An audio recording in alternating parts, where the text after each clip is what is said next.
DPI ও PPI নিয়ে যৎসামান্য আলোচনা করার চেষ্টা করছি। ডিপিআই অর্থাৎ ডট পার ইঞ্চি এবং পিপিআই অর্থাৎ পিক্সেল পার ইঞ্চি।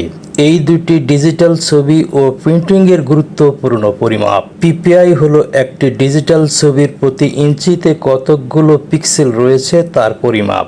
এটি মূলত কম্পিউটার, মনিটর, মোবাইল, ট্যাবলেট এবং টেলিভিশনের ডিসপ্লের ছবির মান নির্ধারণ করে। পিপিআই যত বেশি হবে ছবি তত বেশি পরিষ্কার, ধারালো এবং বিস্তারিত দেখাবে। অন্যদিকে ডিপিআই হলো প্রিন্টারের প্রতি ইঞ্চিতে কতটি কালি, বিন্দু, ডটস অর্থাৎ ছাপাতে পারে তার পরিমাপ। এটি প্রিন্ট করা ছবিতে গুণগত মান নির্ধারণ করে। ডিপিআই যত বেশি হবে প্রিন্ট তত বেশি পরিষ্কার, মসৃণ ও উন্নত মানের হবে।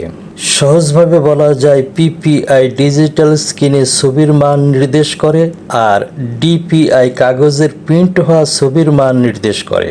তাই ছবি তৈরি, সম্পাদনা ও প্রিন্টিংয়ের ক্ষেত্রে ডিপিআই এবং পিপিআই উভয়ের সঠিক ধারণা থাকা অত্যন্ত গুরুত্বপূর্ণ।